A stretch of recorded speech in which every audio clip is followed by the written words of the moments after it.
Pod Candy, a podcast about cults, crimes, and killers.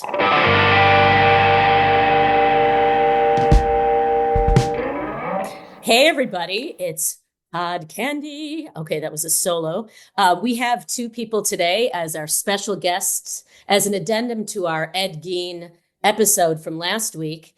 We have the creator, director, producer, and my brother, Alex Flaster, on today to answer questions about Ed Gein. He's an expert.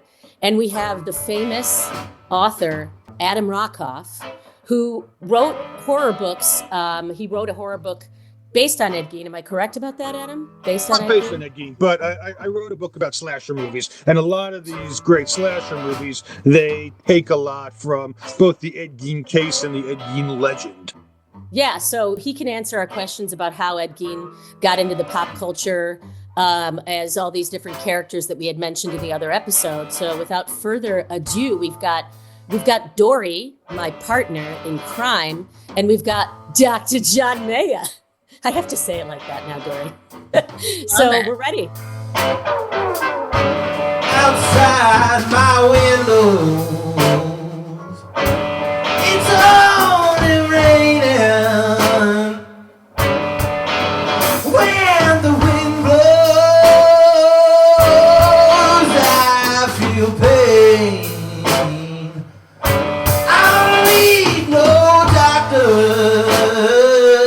Baby, I'm not sick. My body's been locked up, broken ever since.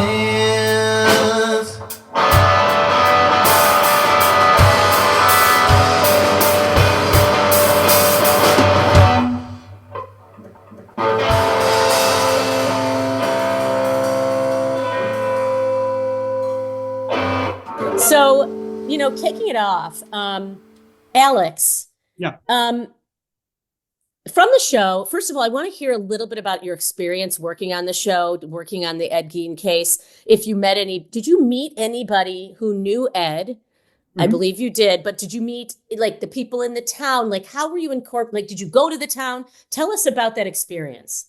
Absolutely. Yeah, it was, I was working at a company in Chicago and I was assigned the project. It was an episode of the A&E series Biography. It was initially, they wanted me to do a show on John Gotti,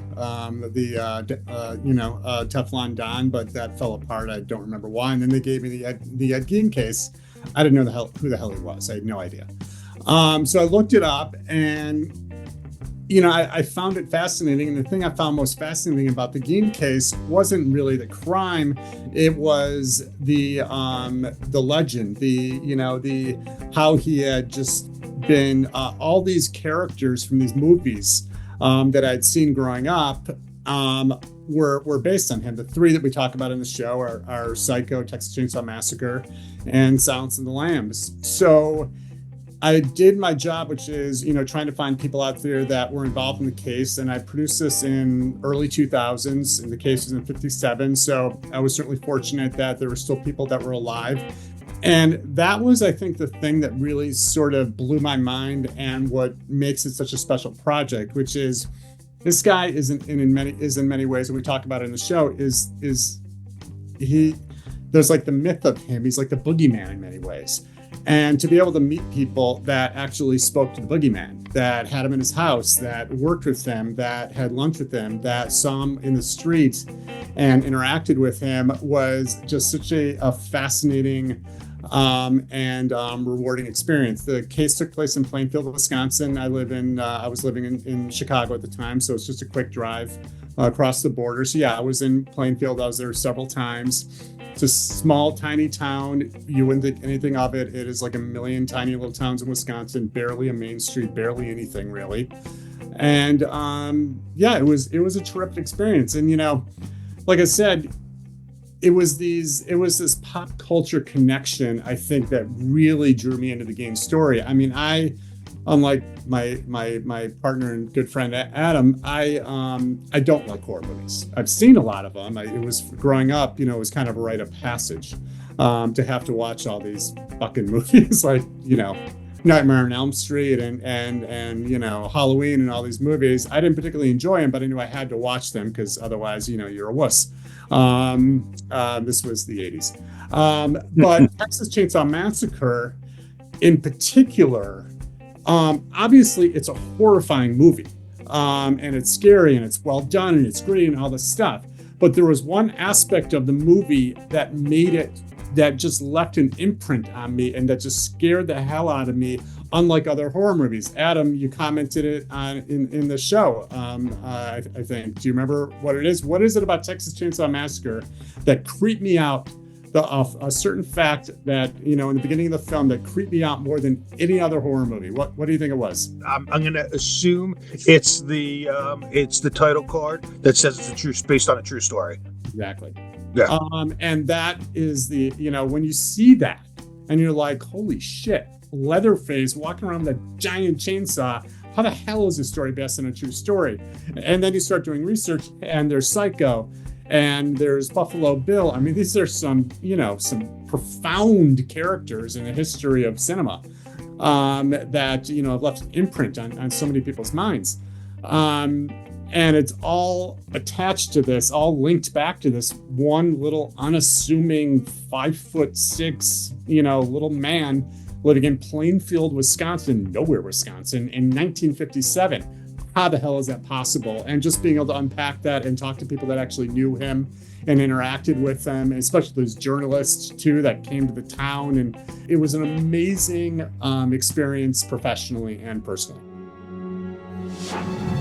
Norman Bates in Psycho, Leatherface in the Texas Chainsaw Massacre, Buffalo Bill in The Silence of the Lambs.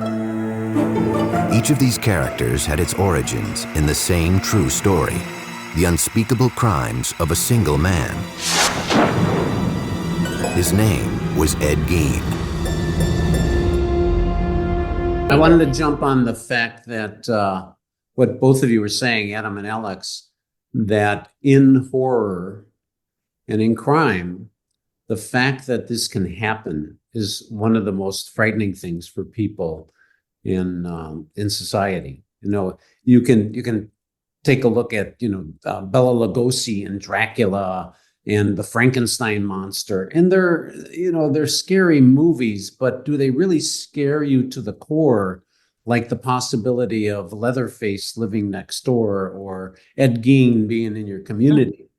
So what we find in the research is that that fact that you hit on is extremely frightening. And I think the most frightening movies have that element. Totally. I know Adam's probably going to yell at me for this, but slasher movies don't do it for me, don't thrill me all that much, because, you know, who's going to come at you with, you know, an axe or a chainsaw, you know, out of the blue? Whereas living next to a monster like Ed Gein or, you know, Dahmer. Dahmer. You know, that's pretty frightening. You know, I just found out recently that somebody I knew John Wayne Gacy and actually had a painting of a clown hanging in their house. For all my years growing up, I saw this clown. And I remember thinking, gosh, that's an odd painting that they have in the middle of their living room. It was a John Wayne Gacy painting. I say that because I was going to ask Alex, is Ed Gein, are things based on Ed Gein because he was early on in the 50s? Or is it because that case was so unbelievable? People say it's so unbelievably awful. For me, I know it's awful. Don't get me wrong. Gacy, Dahmer, and Ted Bundy, to me, are scarier. And explain why, either of you. Gein was really the first. I mean, you have to remember when this case broke in 57, we were a decade removed from World War II. So we knew about the horrors of war, the horrors of the Holocaust, but those were foreign horrors. They weren't on our shores. They were over in Europe where terrible things happen. And also people were aware during this time that, you know, the big cities were dangerous places. Terrible things happen in the cities, of course. But Gein really sort of just blew open the door that there are monsters living in Middle America. And Middle America, literally and figuratively, I mean, Wisconsin is smack dab in the middle of the country. And that little town encapsulates hundreds of thousands of other little towns everywhere. And I think people realized, or maybe not realized, but thought and had the fear, if it could happen here in Plainfield, it could happen anywhere. Yeah, I want to piggyback on that because it's just like the phenomena of the Exorcist, the movie The Exorcist when that came out. You have to look at some of these horrific events in the context of the social milieu at the time. There was nothing like The Exorcist when it came out. Now, I've asked a couple of my young nephews. I said, we'll have a discussion. What's the scariest movie ever? And I'll go, it was The Exorcist. Well, I was a little kid when The Exorcist came out, and it frightened me to the core, especially being a Catholic kid with the church and the devil and all that stuff. And you hit it on the head with Ed Gein. At the time when this broke, media was just, becoming, more widespread. We could hear about these things. You wouldn't in the early 50s, 40s, you wouldn't necessarily hear about something in Wisconsin until you read it in your local physical newspaper 2 weeks later. But this broke. There was TV cameras all around. So it's a phenomena that Adam hit right on the head, which was that it broke the iron curtain of this kind of horror. In answer to your question, Stacey, about why do cases like Dahmer and Gacy, why do they creep you out more than Gein? I don't really have an answer for that, and I certainly don't want to minimize Gein's crimes. Right, no, I wasn't. But I think there's a difference between those cases and this case. Those were true serial killers who stalked their prey, who were true sociopaths and whatever, John, I'm not going to even bother trying to use psychological terms. You could, but I mean, they stalked their prey. They inflicted mental torture, as they, on their victims. There was a whole process to what they did. Gein's murders, and there were only two, 3 if you include the brother, but it's still unclear. So I mean, in the world of serial killers, he technically isn't even a serial killer. His were impulsive. He saw something in these women that were, Adam and I were talking about this the other day.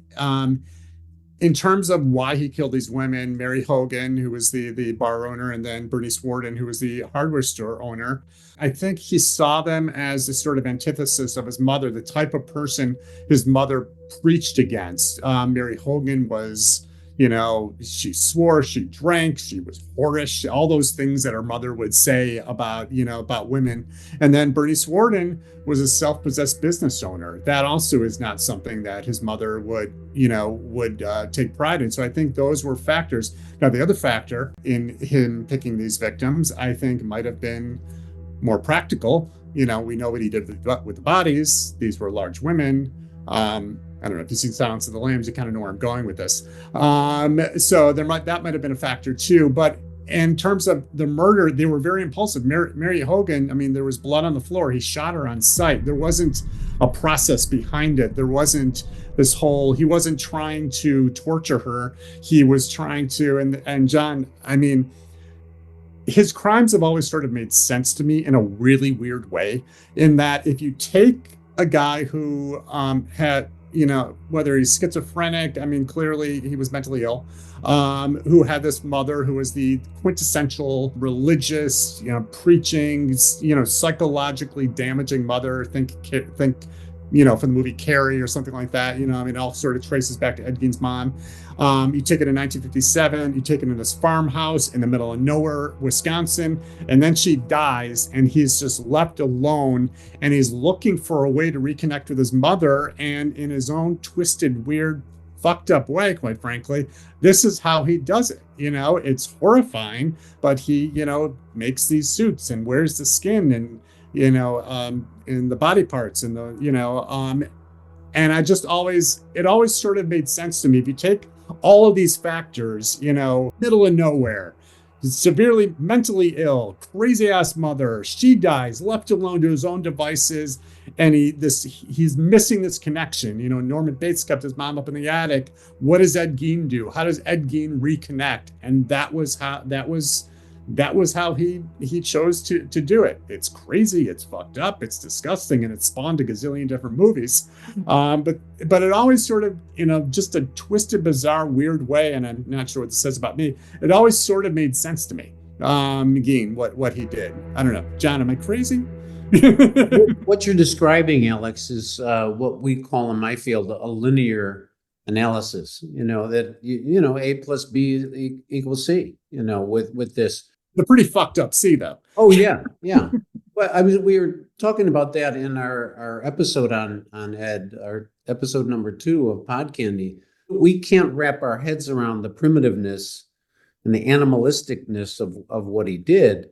But you're talking about linear causality. I can see where this led to what happened.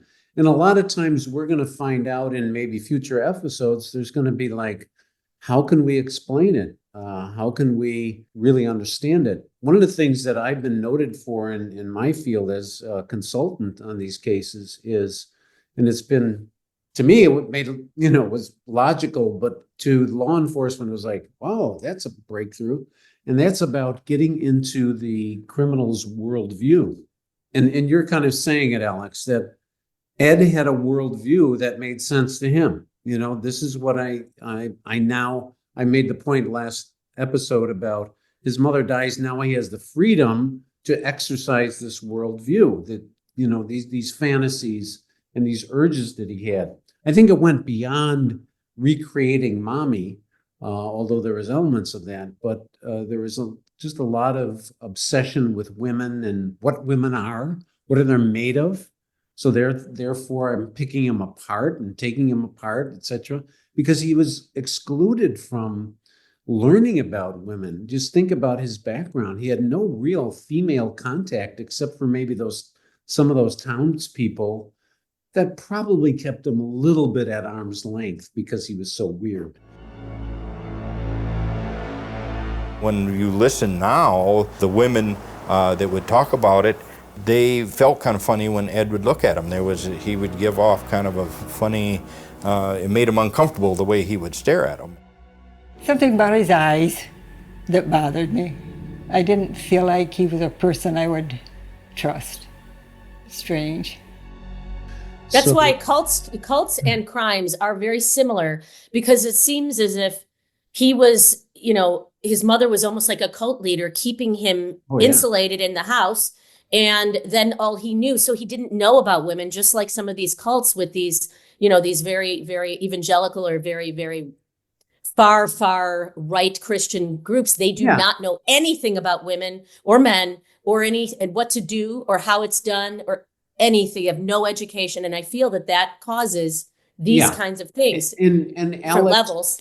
And Alex Flaster in his documentary made a really good point about how consuming and all-consuming his mother was, just kept him, she was giving him the truth, right? And he didn't know any firsthand experience about any of this stuff. The Gein household really became a sort of breeding ground for psychopathology. You have these 4 people stuck together, completely under the sway of this woman. So it really becomes an incubation place for madness. So my point last episode was, mom dies, he goes on this hunt almost to find out what women are about, to the point where putting their faces on and wearing them, again, doesn't make any sense to us. But as Alex was pointing out, it has a linear progression. This made sense to him. How do we find out about it? How do you find out about, remember biology in high school? Well, we open up a frog and, see what they're made of. That was part of our biology class. Like, there was some kind of mystery being solved by that. Well, Ed did the same thing with women. Interesting.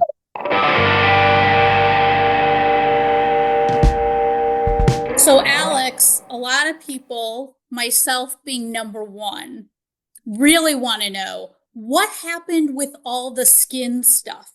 Like, where's the furniture? Alex, do you know, is there anything from the cutting room floor that we should know about that wasn't in that documentary? I don't know if you remember the fire, the house burning down.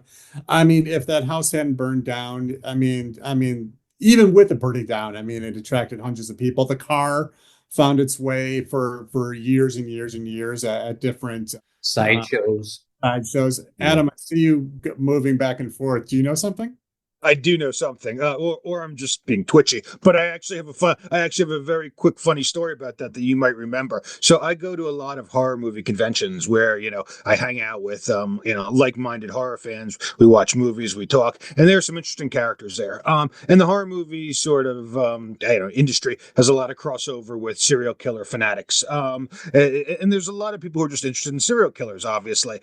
And one of them had a booth set up there, and he was selling different items. He might have had some Gacy stuff too, but one of the things he had was a splinter, a piece of wood from the post of Ed Gein's farm. And it was totally legit. He had, how baseball cards have certificates of authenticity and they're graded and stuff. This guy literally had, a splinter from the farm, and it was the authorities had said, this is legit, this is authentic. And I remember texting Alex, and I'm like, yo, I'm here with a guy who has a splinter from the fence. Would you want it? And his one-word response was no.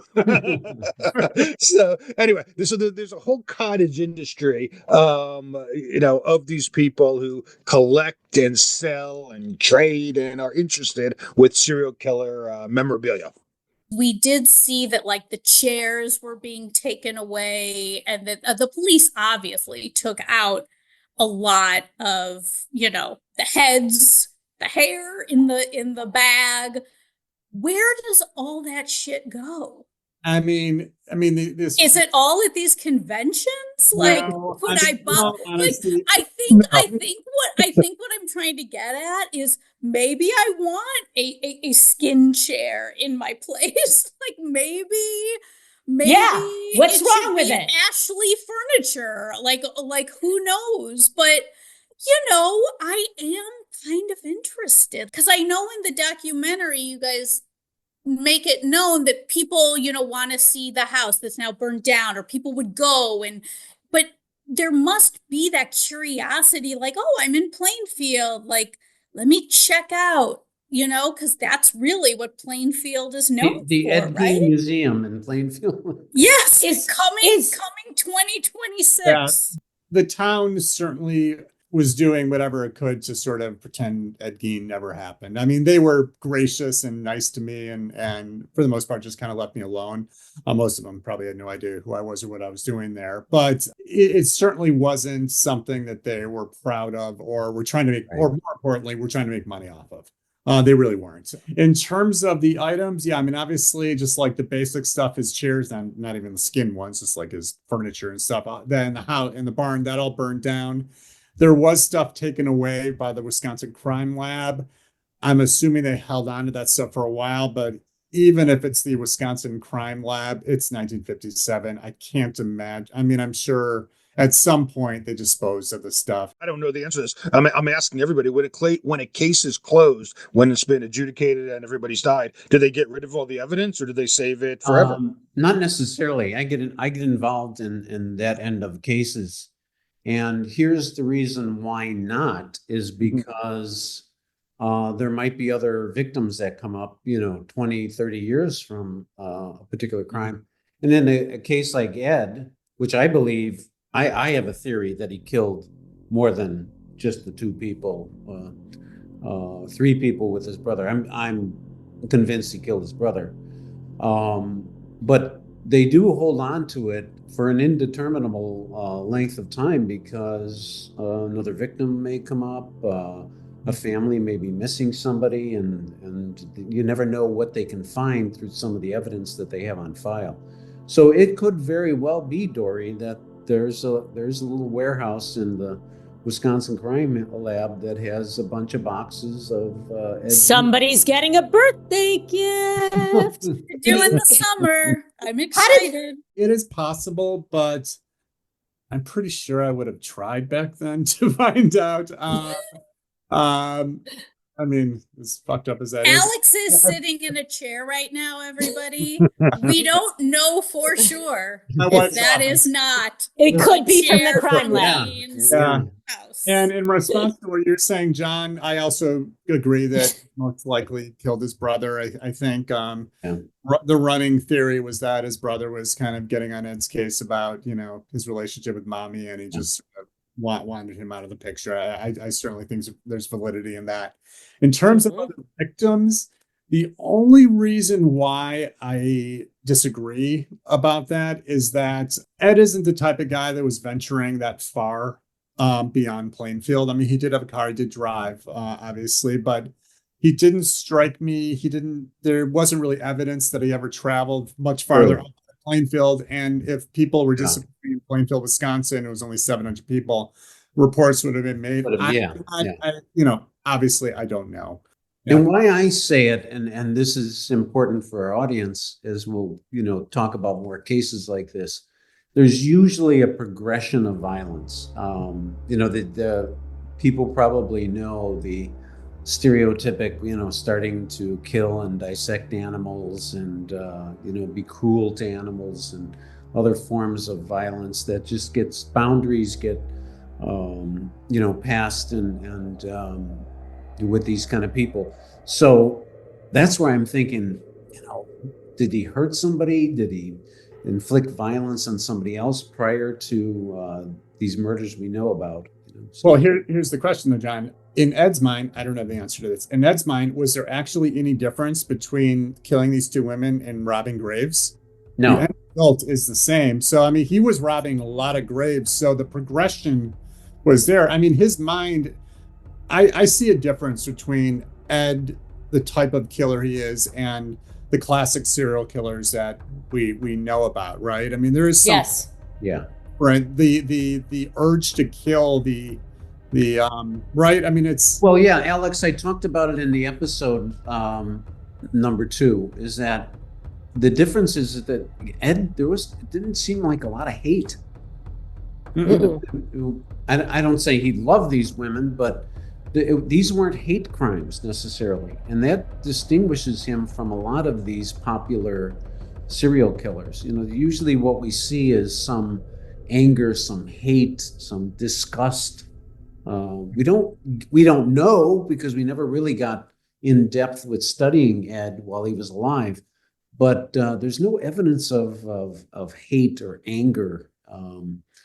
So you're right. I don't think there's any difference between him and this was not only digging up bodies, but also like killing an animal, or yeah. I think it doesn't seem to me that it was necessarily personal. It was about his need.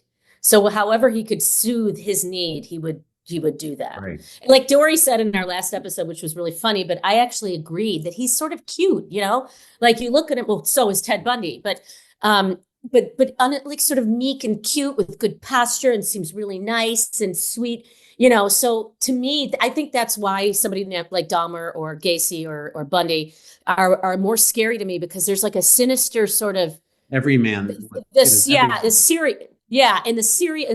killing. It was for, obviously all of it's for their need, but for Ed Gein, it was almost like feeding something like that he was missing.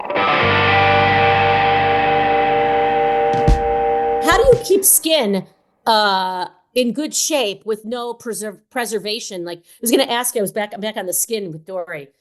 How do you keep the skin from rotting? And didn't it smell horrible? I mean, how do you keep these organs and stuff? Adam, you seem like somebody who would know the answer to this. I wish I could help you, but no. Well, especially since he's got a little skin, decoration on his wall there. It looks as you guys were talking, I was actually looking behind me because I was wondering if I had any kind of, fun memorabilia from the movies that I could pull out, but I can't find anything. I do have a sign. I do have, well, actually, once I stop talking, I'll look for it. I think I know where it is. I do have a signed photo of Leatherface, and he wrote, Oh, Adam, you're next on it. So it's great. You guys keep talking. I'll try to find it. I had another question for Adam I'm listening. because I'm curious, what do you think about, like, there are obviously these real stories that, like Stacey and I are so fascinated about, and then the movies that are done on these stories. What is your ooh, he's showing us a photo of Sorry. Leatherface. There you go. What, it looks good on you. What is your feeling about turning these like true crime stories into movies? How much do you think that movies need to stay to the storyline?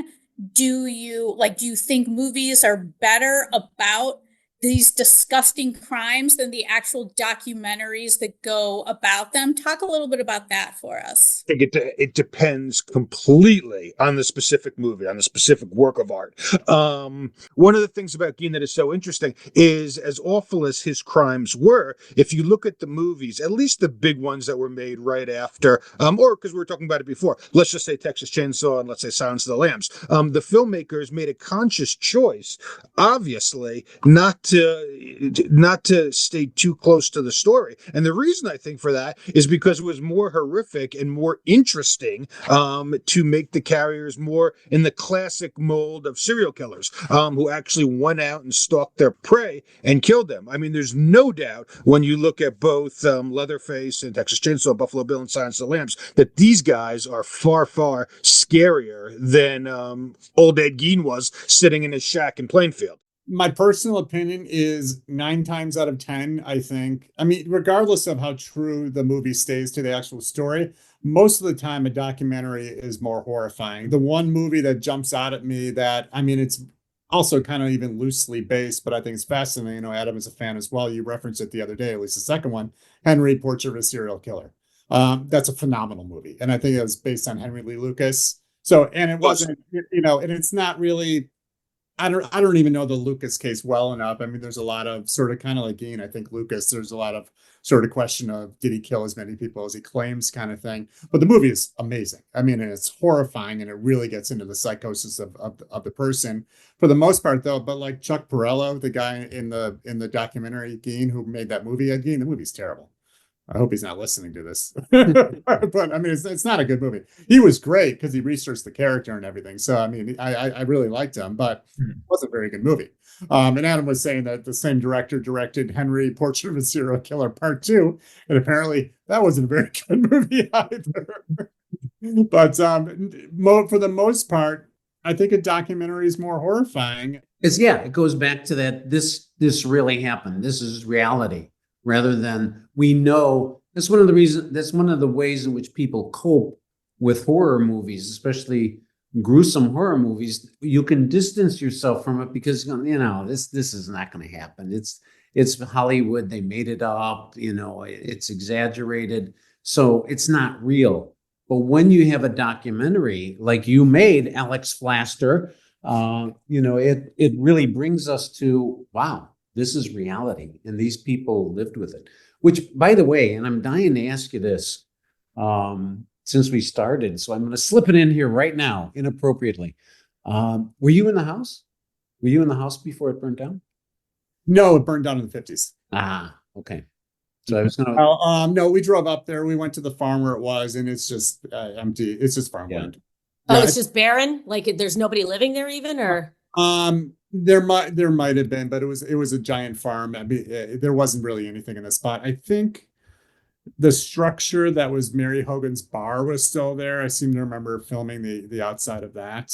But no, there wasn't. I mean, the biggest coup, if you will, in documentaries, getting the archive, that kind of stuff is always really huge, and being able to get like those old interviews of people on the scene back in the 50s, like residents. And you did have pictures of the inside of the house in your documentary. We did have pictures. There was a lot. I mean, the investigators really took pictures of everything. We did kind of I have a the editor who edited the documentary, a guy named RJ, who's done some work for Adam and I as well. He's just absolutely a phenomenal creative person. I mean, we had the picture of Bernice Ward, and we couldn't really show a woman just hanging with her head cut off. So we basically just print out a picture and just ran a flashlight over it, so you can just kind of get the idea of it. So yeah. That's so creative. Yeah, he's a very creative guy. He edited the Mo Berg documentary as well. Oh, okay. Well, watch Mo Berg, has nothing to do with this. Okay, sorry. But yeah, so there was, I mean, I think there was footage of inside the house as well back, What was it? What I was going to get at, and I don't know if anybody else, I don't think so, but having been on real cases and going into structures like that, I was going to ask you if you could feel the evil, because when I go into these houses of killers and even in cells when they're in maximum security lockup, and I'm with them in an interview room, I don't know, maybe it's me, but I can just feel the evil. I just feel the dread. Yeah. The energy is there. It's like sort of a heaviness. I have a question for Adam and Alex as a group. How are Alex, admittedly said true things scare him the most, and now all he does is true crime stuff, with an exception of other things, obviously. And you, Adam, are more interested in horror movies that are not based in, are they?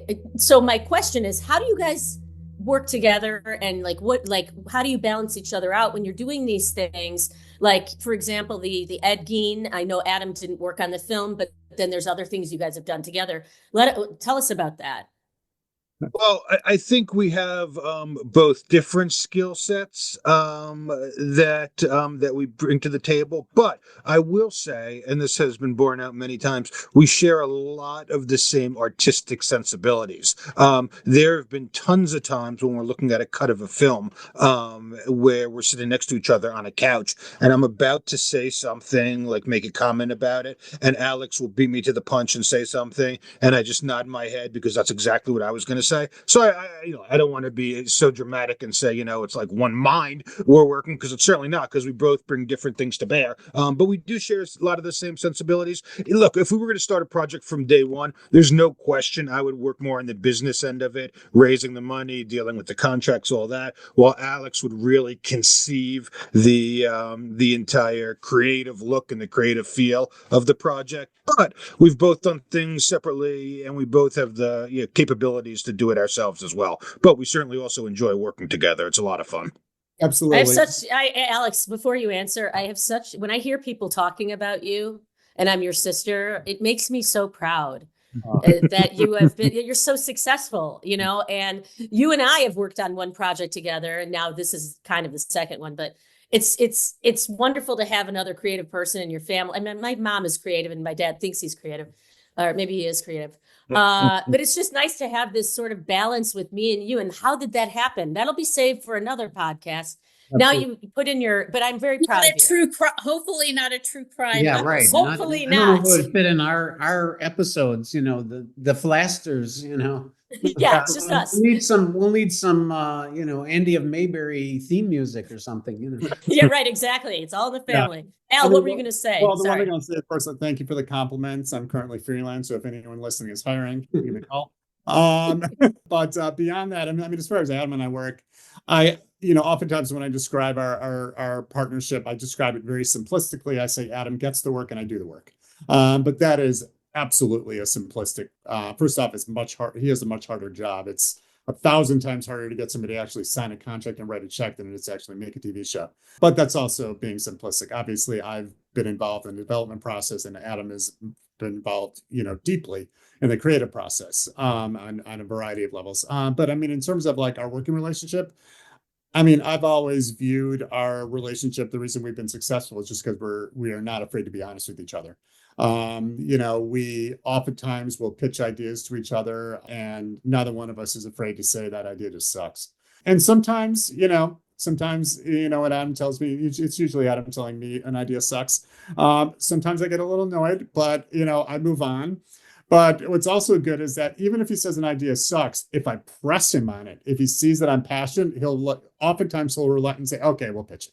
But I think just generally speaking, for anyone out there looking to, looking for a partnership, what makes a great partnership? And in all honesty, it is honesty. And that is like, I could not be clearer. Just, if someone has a shitty idea, just say it sucks and don't beat around the bush and just move on. You're here. All right, Stacey, Dr. John, Hard Candy, this sucks. No, I'm just kidding. All right. Nice knowing you, Dori. No. It was nice having you on a couple episodes.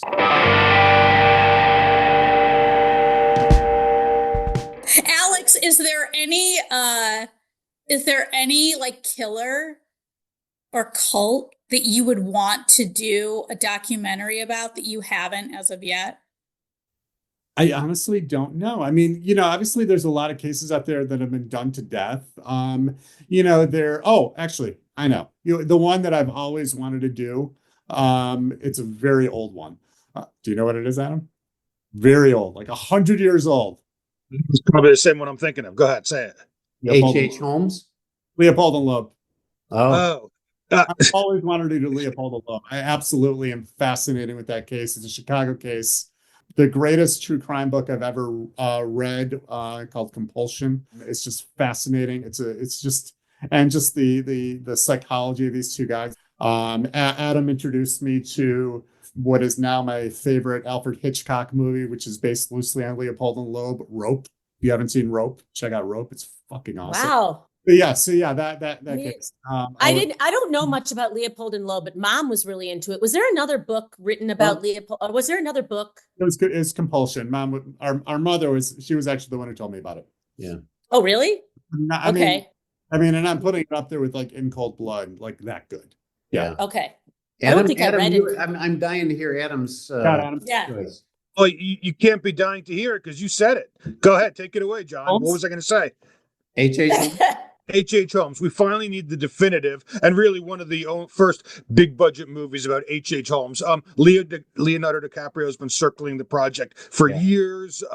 It was going to come to fruition maybe 10 years ago and then it fell apart. But this is a guy, and a lot of it is exaggerated. A House of Horrors. House of Horrors, right. Yeah. That this serial killer who lived on the south side of Chicago during the Columbian Exposition, that had a House of Horrors with, torture rooms, passages that led to nowhere, chutes that put people, had them slide down to a vat of acid. And a lot of that has been exaggerated. True crime buffs will tell you, oh, he didn't really do this, he didn't really do that. But the idea of it is just so unbelievably cinematic. It's shocking that they really haven't made a faithful adaptation of it yet. Yeah. I'm going to do a little research on this. I was actually just looking it up. Mm-hmm. I don't even know about H.H. Holmes. Yeah, it's a fascinating story. Read, why am I blanking on the name of the book? Devil in the White City? Devil in the White City. Oh, that's Devil in the White City. John and I talked about that about 15, 20 years ago. Yeah. I never read that. And I was going to say, is this the same as Devil in the White City? Really I don't know why I haven't read it. Is it good, Al? Oh, Dori it's says one of the best books I've ever read.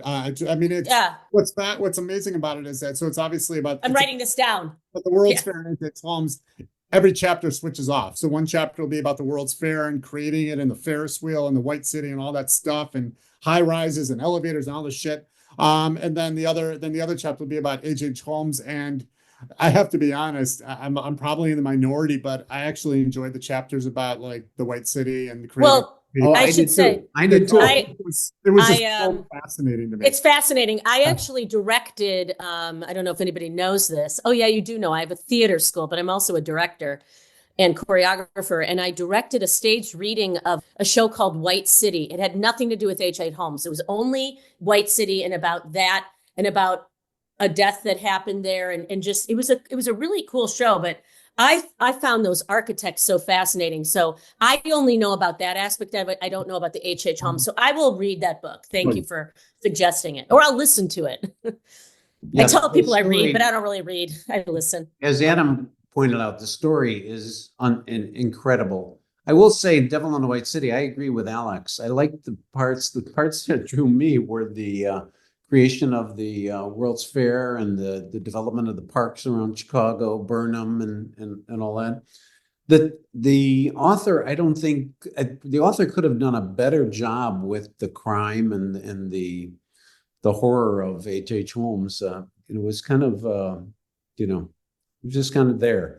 If you want to read just about H.H. Holmes and those crimes, there's an author who Alex interviewed in the documentary, Harold Schechter, who wrote a book about H.H. Holmes, and his books are about serial killers, and they're all one-word titles, so like deranged, demented, insane, and I forget what the H.H. Holmes one was, but that's how I became aware of him. I read the book, and I honestly forget whether or not it's a good work of literature, but the story was just riveting. I've never been able to forget about it. One just funny little tidbit about so Harold Schechter lived in he was living in Brooklyn, so that we did the interview in his home, and he's talking about the most horrific stuff in the world. But the thing of it is, he lived next door to an elementary school, so he's talking about this horrible stuff. School lets out, and all we hear in the background are children laughing. So we had to stop the interview for like an hour. It's too like, weird and macabre, That was actually, Dori, you wanted a tiny little backstory? That was one fun one.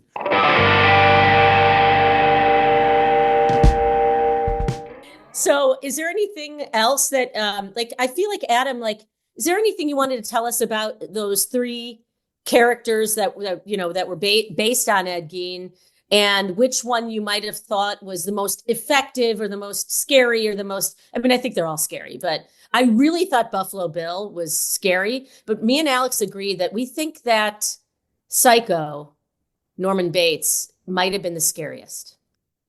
As I'll say about your question real quickly, it is absolutely amazing to me, and I really haven't thought of this before. I knew it sort of intrinsically, but it's not something I thought about, that arguably three of the greatest horror movies ever made, certainly Psycho and Texas Chainsaw, we can quibble if Silence is really a horror movie or a thriller, whatever, but three of the greatest movies ever made take as its source material this one, psychopath from Plainfield, Wisconsin. That's just, absolutely extraordinary. And the other extraordinary thing is if you look at them as pieces of art, each of them, forget about the stories, forget about that, just look at them as individual movies based on the same source.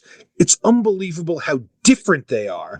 Psycho was a black and white, I don't want to call it a stage drama because there are bursts of extreme violence. It has arguably one of the most violent scenes ever in cinema, but it is in some parts a very slow, talky, methodical movie. No question about it. Nothing really happens until midway through when Marion is killed in the shower. And then you have Texas Chainsaw, which, although not a drop of blood is spilled, literally not a drop of blood throughout the whole film until the very, very end is shown on camera, people will say it's the most violent movie ever made because it's so wild and frenetic and just, and just absolutely out of control. So you couldn't find two more divergent artistic sensibilities than those two films. And then you throw in Silence of the Lambs, and that's different than both of them. It's just sort of a very procedural.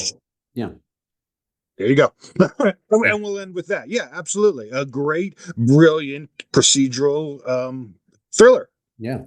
Could I ask Adam a question? Are there any other movies like on that caliber that are based on Gein that weren't talked about in the?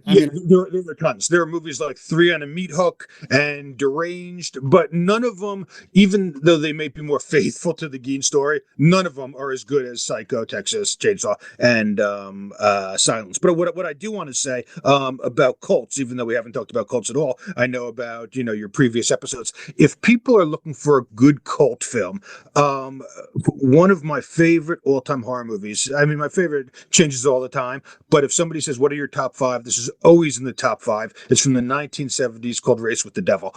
It is just with Peter Fonda and Warren Oates. It is just an absolutely terrifying film about two married couples who go across Texas and stumble upon a cult and are chased by this cult. It's just, it's blood chilling. And I don't say that about, too many films. What are the other four?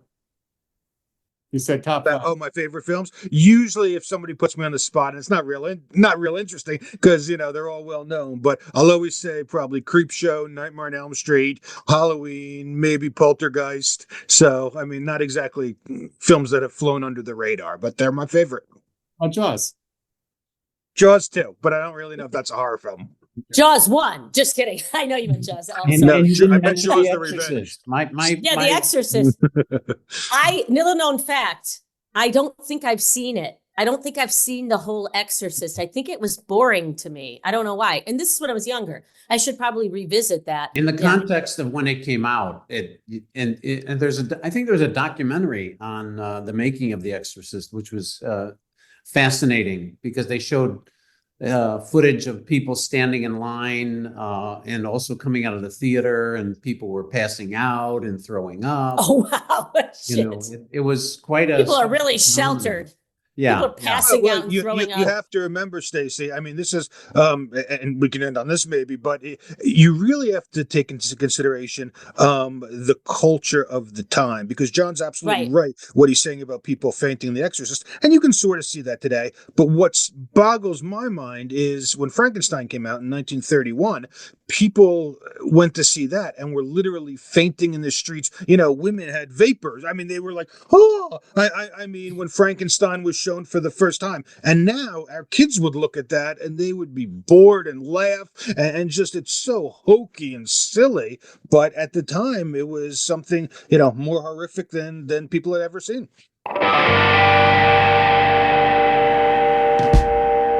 I just want to say thank you to Alex and Adam.